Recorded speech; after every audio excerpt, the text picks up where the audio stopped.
Hello, today we're demoing the USB to FTDI breakout cable. In front we've got one wired into an Arduino Pro Mini.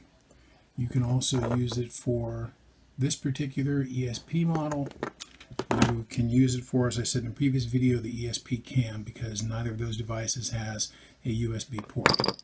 So right now the Pro Mini is running the blink sketch. We're going to load another sketch to show you how easy it is to work.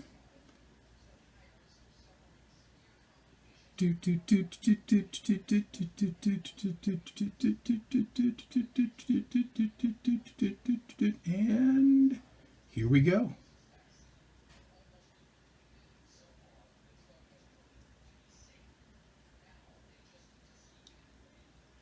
Voila!